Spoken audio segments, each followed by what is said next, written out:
إن الحمد لله نحمده ونستعينه ونستغفره من يهده الله فلا مضل له ومن يضلل فلا هادي له وأشهد أن لا إله إلا الله وحده لا شريك له وأشهد أن سيدنا ونبينا وحبيبنا وشفيعنا وقرة أعيننا محمدا عبده ورسوله صلی اللہ تبارک و تعالی علیہ وعلی آلہ واصحابہ وازواجہ وذریتہ وبارک وسلم تسلیما کثیرا اما بعد فاعوذ باللہ من الشیطان الرجیم بسم اللہ الرحمن الرحیم شہر رمضان الذی انزل فیہ القرآن وقال تعالی انا انزلناہ فی لیلۃ القدر وما أدراك ما ليلة القدر ليلة القدر خير من 1000 شهر وقال النبي صلى الله عليه وسلم من صام رمضان إيمانا واحتسابا غفر له ما تقدم من ذنبه سبحان ربك رب العزة عما يصفون وسلام على المرسلين والحمد لله رب العالمين اللهم صل على سيدنا محمد وعلى آل سیدنا محمد وبارک وسلم۔ میرے محترم بھائیو اور دوستو، ہم دنیا میں نیکی کمانے آئے ہیں، اللہ کو راضی کرنے آئے ہیں اور اپنے بندہ ہونے کا اظہار کرنے کے لیے یعنی بندگی کے لیے آئے ہیں۔ دنیا کمانا اور دنیا کو استعمال کرنا یہ ہماری ضرورت ہے، یہ ہمارا مقصد نہیں ہے۔ دکانیں، ملازمت، تجارت، زراعت اور محنت مزدوری، یہ سب چیزیں ہماری ضرورت ہیں، مقصد نہیں ہے۔ ہم اس کے لیے آئے نہیں ہیں، ہم اس کے لیے پیدا نہیں ہوئے۔ یہ راستے کی ضروریات ہیں، راستے کی حاجات ہیں۔ جیسے ایک انسان یہاں سے لاہور جاتا ہے تو لاہور میں اسے کام ہے، لاہور سے اسے سامان لینا ہے۔ اب وہ یہاں سے جاتا ہے تو لامحالہ راستے میں بھوک لگے گی تو کھانا کھائے گا، پیاس لگے گی تو پانی پیے گا، پیشاب آئے گی تو کوئی واش روم ڈھونڈے گا اور پھر وہاں پہ اپنی حاجت پوری کرے گا۔ یہ ضروریات ہیں۔ اور ایسے ہی لاہور پہنچنے کے لیے سواری چاہیے، سواری اس کی ضرورت ہے، ٹکٹ بک کرانا یہ اس کی ضرورت ہے۔ لیکن یہ چیزیں مقصد نہیں ہیں، یہ مقصد تک پہنچنے کے وسائل ہیں۔ بالکل اسی طرح ہماری تجارت، ہماری زراعت، ہماری ملازمت، ہمارا محنت مزدوری کرنا، یہ سب چیزیں ہماری ضرورت ہیں۔ چونکہ ہم انسان ہیں، ہمارے ساتھ پیٹ بھی لگا ہوا ہے، ہمارے ساتھ اللہ تعالیٰ نے ضروریات لگائی ہیں، تو ان ضروریات کو پوری کیے بغیر ہم چل نہیں سکتے۔ جیسے گاڑی میں پیٹرول نہ ہو تو گاڑی نہیں چلتی، پیٹ میں روٹی نہ ہو تو کچھ بھی نہیں ہوتا۔ تو یہ ہماری ضروریات ہیں، یہ ہمارا مقصد نہیں ہے۔ لیکن میرے دوستو، کم قسمتی سے ہم لوگ اس دنیا کا مقصد نہ سمجھنے کی وجہ سے، اس کا استحضار نہ ہونے کی وجہ سے، اس طرف دھیان نہ ہونے کی وجہ سے ہم نے ضروریات کو زندگی کا مقصد بنا دیا ہے اور مقصد کو بھول بھلائیاں کر دیا ہے۔ مقصد ہمارے دلوں سے نکل گیا ہے، ہماری سوچ سے نکل گیا ہے، ہمارے احساس اور ہمارے عمل سے نکل گیا ہے۔ صبح سے لے کے شام تک لوگ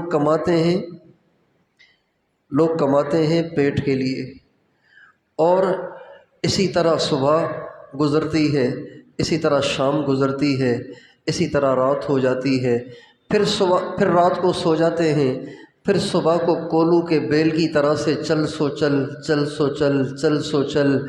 اور یہ جنون اس درجے ہم پر حاوی ہو چکا ہے کہ نہ ہمیں صحت کی پرواہ ہے، نہ ہمیں اپنے دین کی پرواہ ہے، نہ ہمیں اپنی جان کی پرواہ ہے، نہ ہمیں آخرت کی پرواہ رہی ہے، نہ ہمیں اللہ اور اس کے رسول کا دھیان رہا ہے، اور میری قبر میں کیا ہوگا، میری موت پر کیا ہوگا، اور آخرت میں میرے ساتھ کیا ہوگا، جنت بھی ہے جہنم بھی ہے، کیا میں جنت کے راستے پہ چل رہا ہوں یا میں جہنم کے راستے پہ چل رہا ہوں؟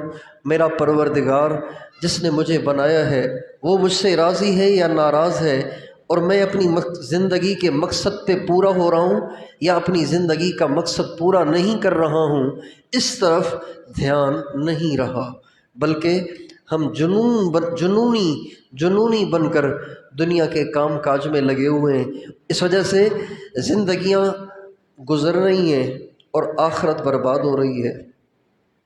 آج ہم اپنی زندگی میں غور کریں تو ہماری زندگی کے کتنے اوقات ہیں جو اللہ کو راضی کرنے کے لیے صرف ہوتے ہیں، اپنی آخرت کی ہمیشہ والی زندگی کو بنانے کے لیے صرف ہو رہے ہیں، اور کتنے اوقات ہیں جو اسی 4 دن کی زندگی کو بنانے کے لیے صرف ہو رہے ہیں۔ لوگ کہتے ہیں نا کہ بھئی دین بھی چاہیے دنیا بھی چاہیے، بھئی دنیا آخرت دونوں کو لے کے چلنا ہے۔ یہ عام لوگوں کا مقولہ ہے، یہ عام لوگوں کی بات ہے۔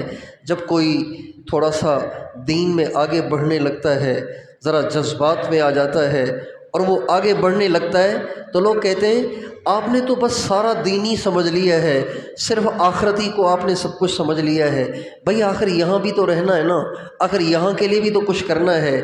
دنیا میں سب کچھ لگانے اور کھپانے والوں کو کوئی نہیں کہتا کہ بھئی کچھ تو آخرت کی بھی تیاری کرو، ہمیشہ یہاں تو نہیں رہنا ہے، آخر مرنا بھی ہے۔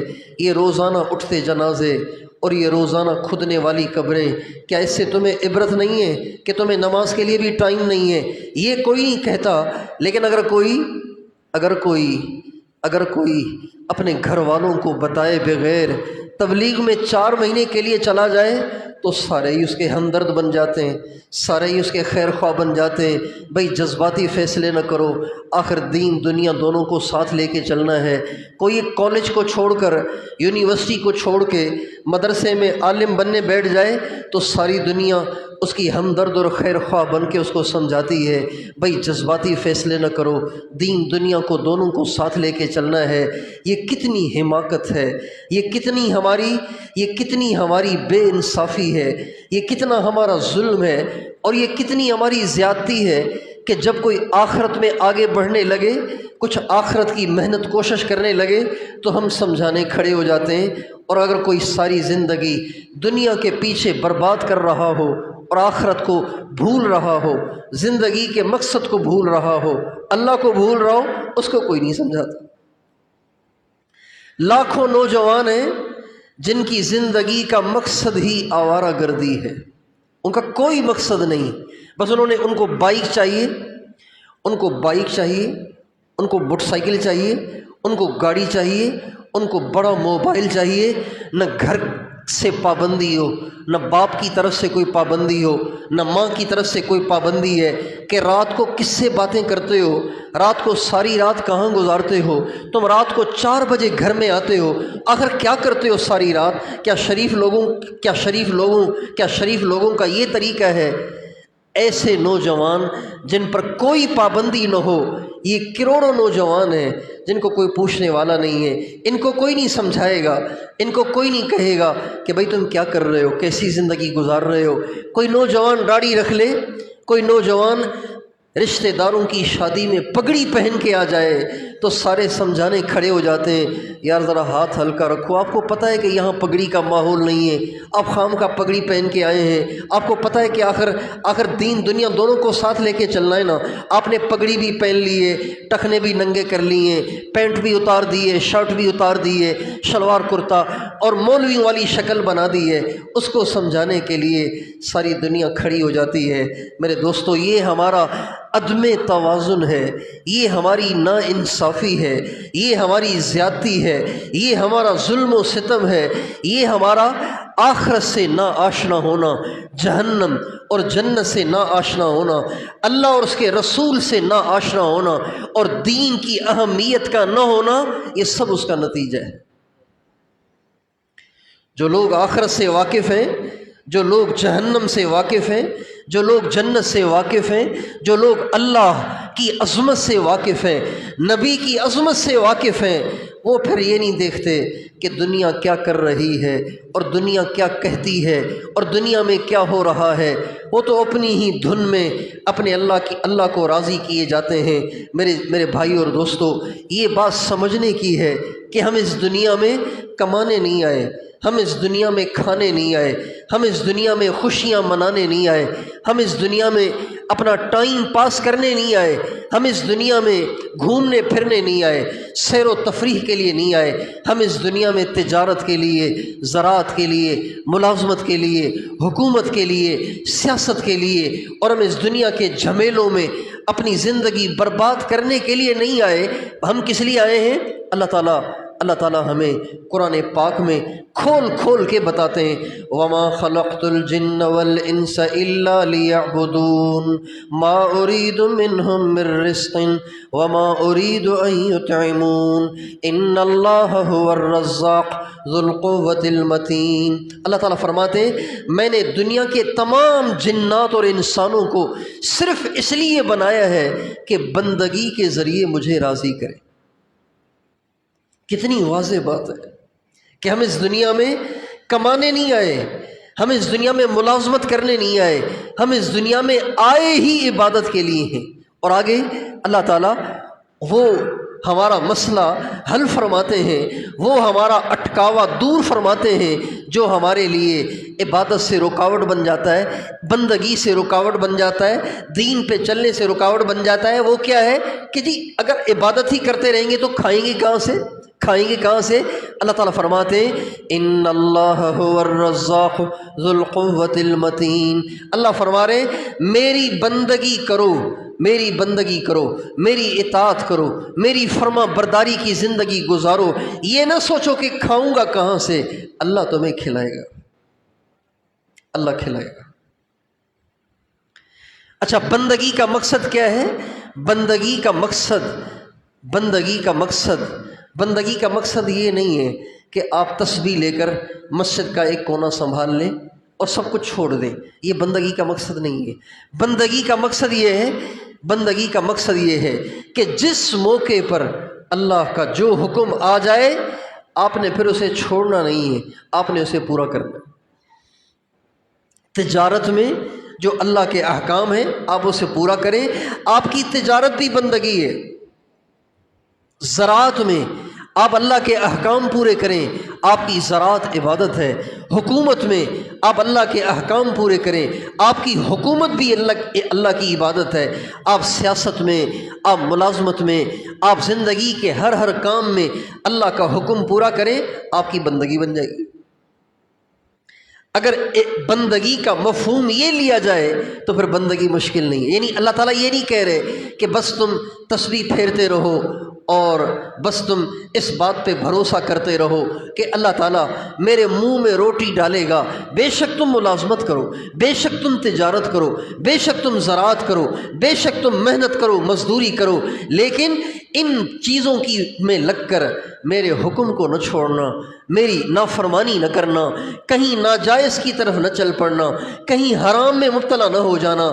حلال پہ گزارا کرو، چاہے تمہیں دال روٹی پہ گزارا کرنا پڑے، حلال پہ گزارا کرو۔ اور تم حرام کما کر اگر مچھلی لے آئے، اگر حرام کما کر تم نے بنگلہ بنا لیا، حرام کما کر تم نے گاڑی بنا لی، حرام کما کر تم نے بہت ساری پراپرٹیاں بنا لی، تو یہ پراپرٹیاں اور یہ بنگلے اور یہ گاڑیاں تمہارے کسی کام کی نہیں ہیں، یہ چیزیں یہیں پڑی رہیں گی۔ جب تم دنیا سے آخرت میں آؤ گے تمہیں ان ساری چیزوں کا حساب دینا پڑے گا۔ میرے دوستو، ہم اس دنیا میں نیکیاں کمانے کے لیے آئے ہیں۔ کس لیے آئے ہیں سب بتاؤ؟ ہم کس لیے آئے ہیں؟ نیکی کمانے کے لیے، نیکی کمانے کے لیے، نیکی کمانے کے لیے۔ جیسے دنیا میں رہنے کے لیے پیسے چاہیے نا، دنیا میں رہنے کے لیے پیسے چاہیے، گھر بھی ملتا ہے پیسوں سے، روٹی بھی ملتی ہے پیسوں سے، کھانا بھی ملتا ہے پیسوں سے، کپڑے بھی ملتے ہیں پیسوں سے، سواری کے لیے بھی پیسے چاہیے۔ جیسے دنیا میں ہر ضرورت کے پورا کرنے کے لیے یہاں کی کرنسی نوٹ ہے، یہاں کی کرنسی ڈالر ہے، اسی طرح آخرت کی کرنسی کا نام نیکی ہے۔ آخرت کی کرنسی کا نام کیا ہے؟ آخرت کی کرنسی کا نام کیا ہے؟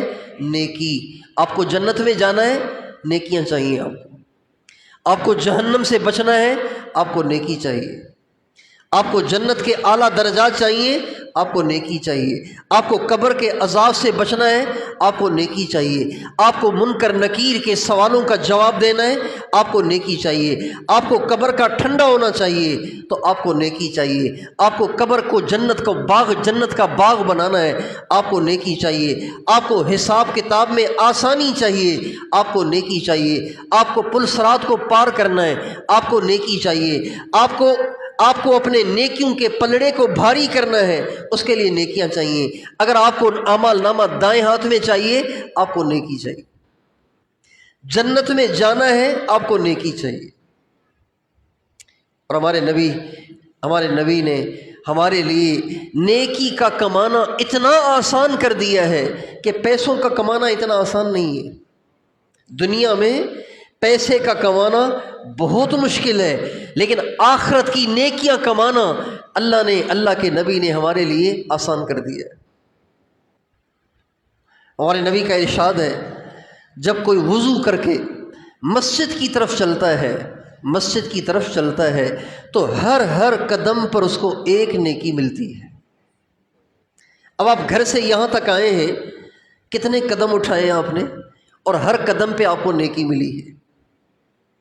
ہمارے نبی کا ارشاد ہے، جو جمعے کے دن مونچھیں کترے گا، جمعے کے دن اپنی مونچھوں کو کترے گا، ہر بال کو کاٹنے کے عوض اللہ اسے نیکی عطا فرماتے ہیں۔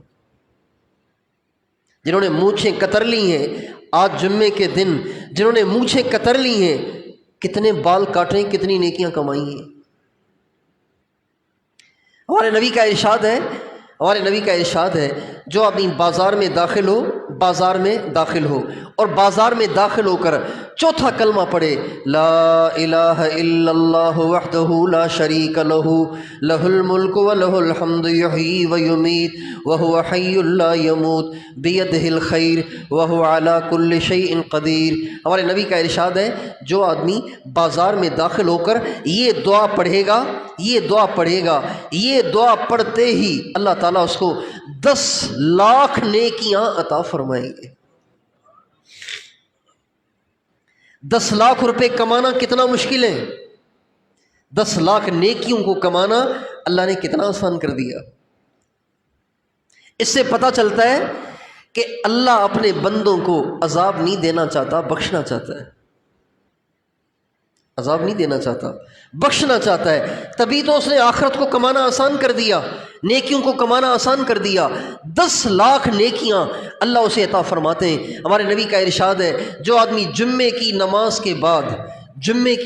کے بعد یہ کلمہ 100 دفعہ پڑھے، سبحان اللہ العظیم و بحمدہ، سبحان اللہ و بحمدہ، سبحان اللہ العظیم و بحمدہ، استغفر اللہ، 100 دفعہ پڑھے گا، جمعے کی نماز کے بعد 100 دفعہ پڑھے گا، اللہ تعالیٰ اس کو 1,24,000 نیکیاں عطا فرمائے گا۔ کتنا آسان ہو، نیکی کمانا کتنا آسان ہے۔ اور جو لوگ کم قسمتی سے اتنے سارے اللہ تعالیٰ کی طرف سے انعامات کے باوجود بھی نیکیاں کمائے بغیر مر گئے اور وہ دنیا سے گئے، تو ان کے پاس نیکیاں تھوڑی ہوئیں اور ان کے لیے جہنم کا فیصلہ ہوا۔ ہمارے نبی کا ارشاد ہے، قیامت کے دن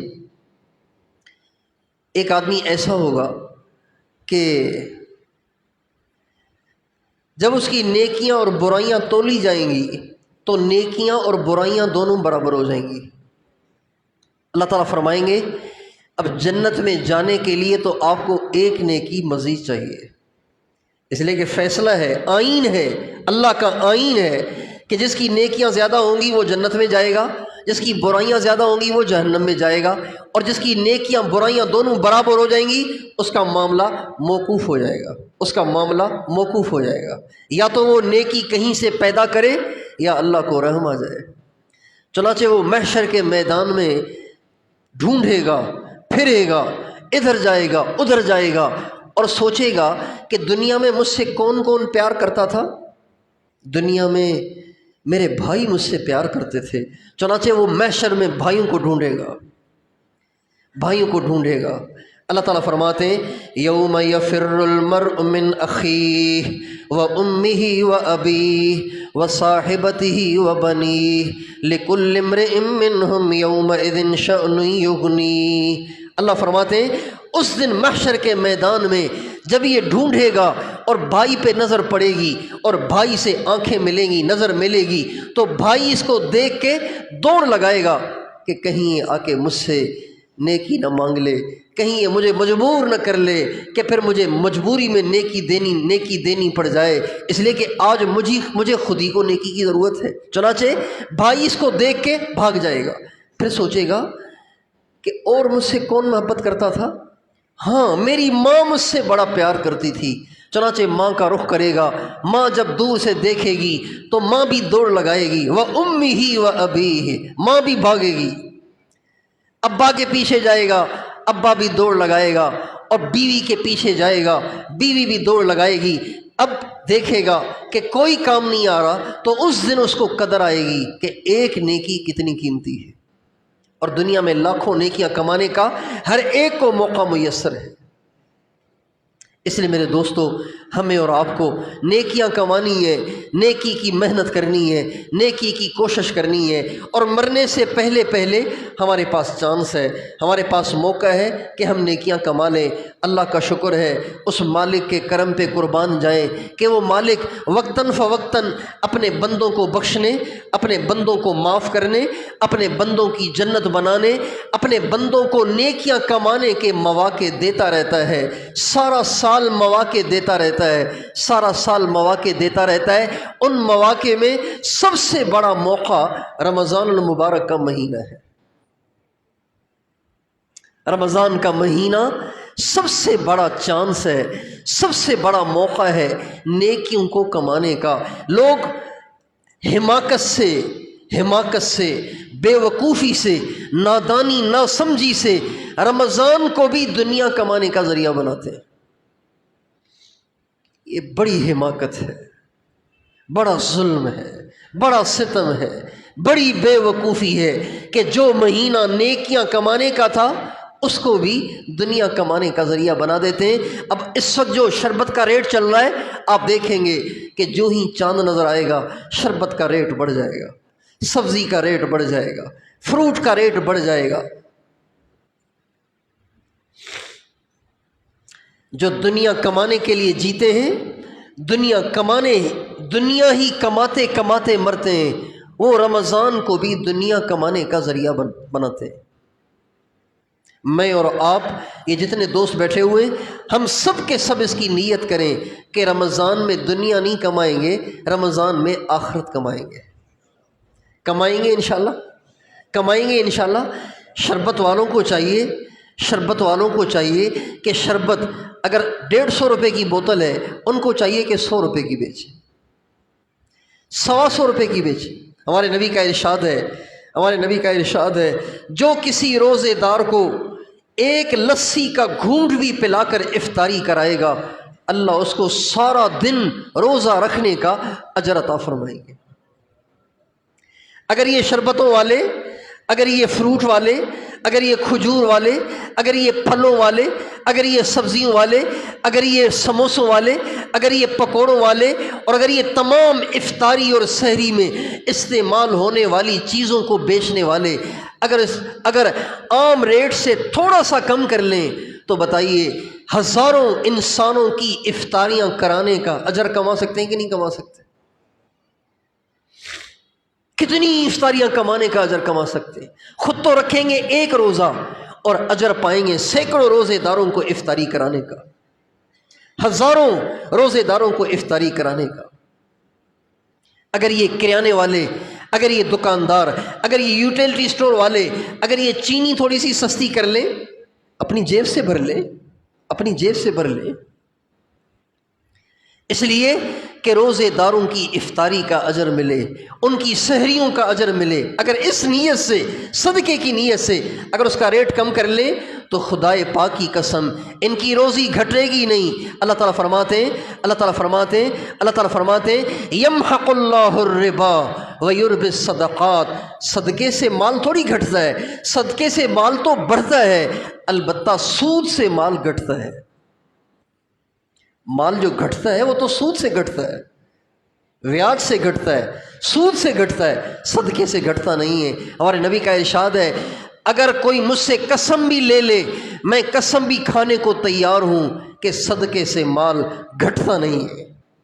ہمارے نبی فرماتے ہیں میں قسم بھی کھانے کو تیار ہوں کہ صدقے سے مال گھٹتا نہیں ہے۔ تو ایک تو ہمارے دکاندار بھائی بجائے رمضان میں دنیا کمانے کے آخرت کمائیں، دین کمائیں، نیکیاں کمانے کی نیت کرتے ہیں کوشش انشاءاللہ۔ اور رمضان کے مہینے میں اگر رمضان کے علاوہ ہماری نمازوں میں کوتاہی ہے تو رمضان میں وہ کوتاہی دور ہونی چاہیے۔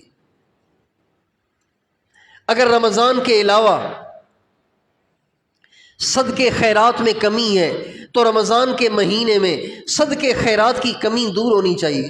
ہمارے نبی صلی اللہ علیہ وسلم رمضان کے مہینے میں باقی مہینوں سے زیادہ سخی ہو جاتے تھے۔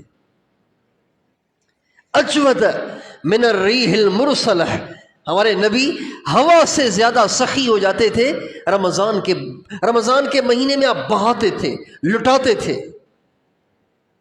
اس لیے رمضان کے مہینے میں زیادہ سے زیادہ ہم صدقہ اور خیرات کرنے کی کوشش کریں، تاکہ اس مہنگائی کے دور میں اگر کسی غریب کے پاس اپنے بچوں کو افطاری میں کھلانے کے لیے فروٹ چاٹ کھلانے کے پیسے نہیں ہیں، سموسے کھلانے کے پیسے نہیں ہیں، لسی پلانے کے پیسے نہیں ہیں، تو وہ بھی اپنے بچوں کو لسی پلا سکے، وہ بھی اپنے اہل خانہ کو لسی پلا سکے، فروٹ چاٹ کھلا سکے، سموسے کھلا سکے۔ اس لیے رمضان کے مہینے میں ہمیں زیادہ سے زیادہ صدقہ خیرات کرنا ہے، نماز میں ہمیں کوتاہی نہیں کرنی، اور رمضان کے مہینے کو خاص طور پر قرآن پاک کے ساتھ تعلق ہے۔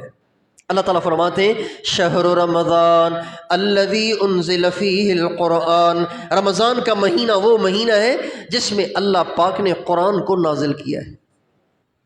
رمضان کے ساتھ قرآن پاک کا خاص تعلق ہے، اس لیے ہمارے نبی رمضان میں بہت قرآن پڑھتے تھے، بہت قرآن پڑھتے تھے، اور صحابہ نے رمضان کے مہینے میں بہت قرآن پڑھا، تابعین نے بہت پڑھا، تب تابعین نے بہت پڑھا، بعد کے اہل اللہ نے بہت قرآن پڑھا۔ امام اعظم ابو حنیفہ رحمۃ اللہ علیہ کے بارے میں منقول ہے کہ وہ ہر رمضان کے مہینے میں اگر وہ 30 کا مہینہ ہوتا تھا، اگر وہ مہینہ 30 کا ہوتا تھا تو ہر رمضان کے مہینے میں 61 قرآن ختم کرتے تھے۔ کتنے قرآن ختم کرتے تھے؟ 61۔ ایک روزانہ دن کو کرتے، سحری سے لے کے افطاری تک ایک قرآن، اس کے بعد پھر تراویح پڑھتے تھے، پھر تراویح سے لے کے سحری تک ایک اور قرآن، ایک اور قرآن، تو 30 قرآن دن کو، 30 قرآن رات کو، اور روزانہ ایک سپارہ تراویح میں، تو ایک قرآن تراویح میں، تو 61 قرآن ہر مہینے میں ختم کیا کرتے تھے۔ کیا ہو جائے گا اگر ہم اپنے کام کاج بند کر دیں یا کام کاج کو تھوڑا سا ٹائم دے دیں؟ ویسے دکان کھلتی ہے 12 گھنٹے، اب رمضان کے مہینے میں دکان کھول لیں 6 گھنٹے، 8 گھنٹے، 5 گھنٹے، 4 گھنٹے گزارے کا کام کر لیں، اور پھر دکان بند کر کے آ کے مسجد میں قرآن پڑھیں، عبادات کریں۔ تو اس کی ہم کوشش کریں کہ ابھی سے ہم یہ طے کر لیں کہ ہم نے اس رمضان میں کتنے قرآن ختم کرنے ہیں۔ جو روزانہ ایک پارہ پڑھے گا رمضان میں ایک ختم کرے گا، جو 2 پارے پڑھے گا وہ رمضان میں 2 ختم کر پائے گا، جو 3 پڑھے گا وہ 3 کر پائے گا، جو روزانہ 10 پارے پڑھے گا وہ 10 ختم کر پائے گا، جو روزانہ 20 پارے پڑھے گا وہ رمضان میں کتنے ختم کر لے گا؟ 20 ختم کر لے گا۔ تو اس کو ہم پہلے سے طے کر لیں اور اپنا شیڈول بنا لیں۔ اور عورتیں چونکہ ان کے ایسے ایام بھی آ جاتے ہیں جس میں انہوں نے نماز نہیں پڑھنی اور قرآن نہیں پڑھنا، ان کے لیے قرآن پڑھنا، نماز پڑھنا ناجائز ہو جاتا ہے۔ تو عورتوں کو اپنے ان ایام کو سامنے رکھتے ہوئے اپنا شیڈول بنانا ہے۔ مثلا ہر مہینے کے 8 ایام ایسے ہیں جن میں وہ نماز نہیں پڑھتی، قرآن نہیں پڑھتی، تو باقی کتنے دن رہ گئے؟ باقی ان کے 22 دن رہ گئے۔ اگر 29 کا چاند ہوا تو 21 دن رہ گئے۔ اب وہ جو قرآن پاک کے ختم طے کریں گی کہ ہم نے 10 ختم کرنے، 15 کرنے، 20 کرنے، 8 کرنے، 7 کرنے، جتنے بھی کرنے، تو ان 21-22 دنوں میں اپنا ایسا نظام الاوقات بنائیں کہ اتنے پارے روزانہ پڑھوں گی تو میں 8 ختم یا 10 ختم کر پاؤں گی۔ تو پہلے سے اس کا شیڈول بنائیں تاکہ ہم زیادہ سے زیادہ رمضان المبارک کے مہینے میں قرآن پڑھ سکیں۔ اور ہمارے نبی کا ارشاد ہے جس کا رمضان اچھا گزرے گا اس کا سارا سال اچھا گزرے گا۔ کیا مطلب؟ جو رمضان میں گناہ نہیں کرے گا وہ سارا سال گناہوں سے بچ جائے گا۔ جو رمضان میں نیکیوں کی پابندی کرے گا وہ سارا سال نیکیوں کی پابندی کرے گا۔ جو رمضان میں اہتمام سے نماز پڑھے گا امید ہے کہ سارا سال اس کی نمازیں رہیں گی۔ اور جو رمضان میں اپنے معمولات کا، ذکر کا، تلاوت کا، درود پاک کا اہتمام کرے گا تو وہ سارا سال ان نیکیوں کی پابندی کرے گا۔ تبلیغ والے اگر رمضان میں تبلیغ کی پابندی کریں گے تو سارا سال اللہ ان کو توفیق دے گا۔ امام ربانی مجدد الف ثانی رحمۃ اللہ علیہ کا ارشاد ہے کہ جس کا رمضان انتشار کے ساتھ گزرتا ہے اس کا سارا سال انتشار کے ساتھ گزرتا ہے۔ انتشار یعنی کوئی کام پورا نہیں، یہ بھی ادھورا، وہ بھی ادھورا، ادھر بھاگ ادھر بھاگ، یہ کر وہ کر، کوئی کام پورا نہیں۔ جس کا رمضان ایسا گزرے گا اس کا سارا سال ایسا گزرے گا، بے سکونی، بے چینی اور انتشار میں گزرے گا۔ اور جس کا رمضان یکسوئی کے ساتھ، جمعیت قلب کے ساتھ گزرے گا اس کا سارا سال جمعیت قلب کے ساتھ اور یکسوئی کے ساتھ گزرے گا۔ اس لیے ہمیں چاہیے کہ رمضان المبارک میں ایسا اپنا شیڈول بنائیں کہ جو شیڈول آسانی سے ہم پورا کر سکیں۔ جتنا ٹائم دکان کو سہولت سے دے سکتے ہیں اتنا مقرر کر لیں، جتنا ٹائم نوافل کے لیے، تلاوت کے لیے، ذکر کے لیے دے سکتے ہیں اتنا مقرر کر لیں، ہر حال میں اس کو نبھانے کی کوشش کریں۔ اس سے انشاءاللہ جمعیت قلب حاصل ہوگی اور انتشار سے ہماری طبیعت محفوظ رہے گی۔ ہمارے نبی کا ارشاد ہے رمضان کے مہینے میں اپنے مزدوروں پر، اپنے ملازموں پہ تخفیف کرو تاکہ وہ بھی روزہ رکھنے کی ہمت کریں۔ اگر آپ اپنے مزدور سے، اپنے ملازم سے، اپنے گھر کی ماسی سے اتنا ہی کام لے رہے ہیں جتنا رمضان سے پہلے لے رہے تھے تو وہ تو بیچارے پھر روزہ رکھنے کی ہمت ہی نہیں کریں گے۔ ان کے کام میں تخفیف کریں، اور کام میں تخفیف کی 2 صورتیں ہیں، یا تو یہ ہے کہ ان سے کم کام لیں، ان سے کام ہی کم لیا جائے، پہلے ان سے 8 گھنٹے کام لیتے تھے اب 6 گھنٹے لے لیں۔ گھر میں جو ماسیاں ہیں وہ ہفتے میں 1 دفعہ کپڑے دھوتی ہیں اور وہ 20 جوڑے ان کو دھونے پڑتے ہیں ہفتے میں 1 دفعہ۔ اب تخفیف کی صورت یہ ہے کہ اب ان سے 10 جوڑے دھلوائیں، 15 جوڑے دھلوائیں، 20 نہ دھلوائیں۔ اور اگر آپ کا کام ایسا ہے کہ جو کام ضروری ہے، جیسے اب کپڑے ہیں وہ تو دھونے ہی دھونے ہیں، تو اس کی صورت یہ ہے کہ پھر ملازم بڑھا دیں۔ اگر آپ کو 8 گھنٹے ہی کام چاہیے تو 4 گھنٹے والے 2 ملازم رکھ لیں تاکہ وہ بھی سکون کے ساتھ رمضان کے روزے رکھ سکیں۔ آپ کو 20 ہی جوڑے دھلوانے ہیں تو 2 ماسیاں رکھ لیں، 2 ماسیاں رکھ لیں تاکہ ان پہ کام میں کمی ہو اور ان کے لیے روزہ رکھنے میں آسانی ہو۔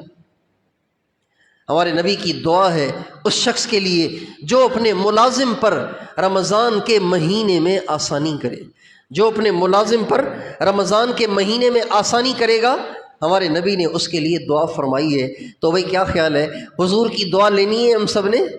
اگر ہم سب کو حضور کی دعا لینی ہے تو ہم اپنے ملازمین پہ، اپنے گھر کی ماسیوں پہ، کام کرنے والوں پہ آسانی کریں، اور اگر نوکروں پہ آسانی کرنی ہے تو بتائیے بیویوں پہ آسانی کرنی چاہیے نہیں کرنی چاہیے؟ بیوی کا تو حق زیادہ ہے، ماں کا تو حق اور زیادہ ہے، بہن کا حق زیادہ ہے، ماں کا حق زیادہ ہے، بیوی کا حق زیادہ ہے، تو ان پہ بھی ہمیں آسانی کرنی چاہیے۔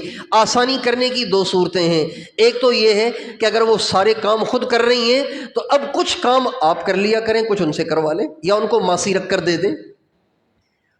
ویسے ماسی نہیں ہے گھر میں، مثال کے طور پر اب ان کو ایک ماسی رکھ کر دے دیں تاکہ روٹی وہ پکا لے، سالن یہ پکا لے، جھاڑو یہ دے دے، پوچھا وہ لگا لے۔ ایک یہ آسانی ہے، کام کاج میں آسانی کریں، رویے میں بھی آسانی کریں۔ رمضان کا مہینہ آتا ہے نا تو ایک دم سب کا بلڈ پریشر ہائی ہونے لگ جاتا ہے، چونکہ بھوک، خالی معدہ گرم تو دماغ گرم، تو اس کا نتیجہ کیا ہوتا ہے؟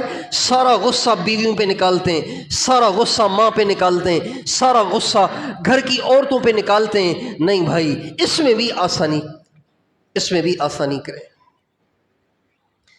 اگر دسترخوان پہ روٹی آ گئی ہے، سالن آ گیا ہے، فروٹ چاٹ نہیں آیا، تو آپ غصہ نہ دکھائیں، پوچھ لیں فروٹ چاٹ تیار ہے تو خود ہی جا کے کچن سے لے آئیں۔ وہ بیچاری پتہ نہیں آپ کے لیے شامی بنا رہی ہے، آپ کے لیے شامی کباب بنا رہی ہے، فروٹ چاٹ وہیں رکھی ہوئی ہے، اب وہ شامی کباب چھوڑ کے آئے تو وہ جل جائے گا، فروٹ چاٹ آپ کو دے تو وہ جل جائے گا، ورنہ آپ غصے ہو، آپ خود ہی اٹھ کے جا کے فروٹ چاٹ لیں، غصے نہ ہو، گرما گرمی نہ دکھائیں، گھر والوں کے ساتھ نرم برتاؤ کریں، ان کو پیار دیں۔ کتنی ہماری عورتوں کی قربانی ہے کہ روزہ بھی رکھتی ہیں اور کچن میں کھڑے ہو کے روٹی بھی پکاتی ہیں، سالن بھی پکاتی ہیں، برتن بھی دھوتی ہیں۔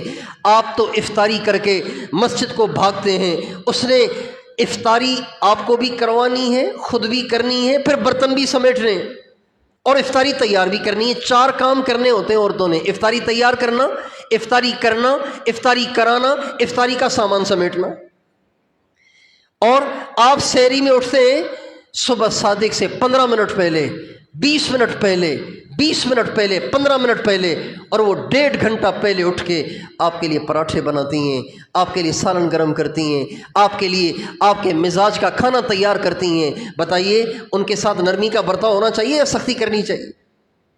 تو بھائیوں، اپنے گھر والوں پہ نرم ہاتھ رکھیں، ان کو محبت دیں، ان پہ بھی جیسے اوروں پہ آسانی کریں ان پہ بھی آسانی کریں۔ ان تمام باتوں کی کوشش کریں گے انشاءاللہ۔ تراویح کا اہتمام کریں، ہمارے نبی کا ارشاد ہے جو رمضان کے مہینے میں ساری تراویح پابندی سے ثواب کی نیت سے پڑھتا ہے، اللہ اس کے پچھلے گناہوں کو معاف کر دیتے ہیں، پچھلے گناہوں کو معاف کر دیتے ہیں۔ رمضان کے مہینے میں روزانہ 20 رکعتیں ہم اضافی پڑھتے ہیں، اور ہر رکعت کے اندر 2 سجدے ہیں، ہر سجدے پہ اللہ پاک 1500 نیکیاں عطا فرماتے ہیں، 1500 نیکیاں ہر سجدے پر، تو 2 سجدوں پہ 3000 نیکیاں، تو 20 سجدوں تو 40 سجدوں پہ کتنی نیکیاں ملیں گی؟ 2 پہ 3، 60,000 نیکیاں بنی۔ 60,000 نیکیاں روزانہ کی تراویح پڑھنے پہ آپ کو ملیں گی۔ جب 30 دن آپ تراویح پڑھیں گے تو کتنی نیکیاں ملیں گی؟ ہم تو آئے ہی نیکیاں کمانے کے لیے ہیں، تو اس لیے ساری تراویح پابندی سے پڑھنی ہے، اور تراویح پڑھنی ہے اول سے لے کے اخیر تک۔ عام لوگ، بڑے بڑے سمجھدار لوگوں کو دیکھا کہ تراویح جب شروع ہوتی ہے تو وہ کولر کے پاس بیٹھے رہتے ہیں، شربت پیتے رہتے ہیں، گپے لگاتے رہتے ہیں، جو ہی امام رکوع میں جائے تو بھاگے بھاگے آ کے رکعت میں شریک ہو جاتے ہیں، بچوں والی حرکتیں کرتے ہیں۔ تراویح میں شروع سے شریک ہونا ہے، آخر تک شریک ہونا ہے۔ یہ 20 رکعتیں روزانہ بشاشت سے ہمیں پڑھ کے اللہ کو جذبہ دکھانا ہے۔ تو بھائی کیا خیال ہے، تراویح کی بھی پابندی کریں گے انشاءاللہ؟ اللہ تعالیٰ ہم سب کو توفیق عطا فرمائے۔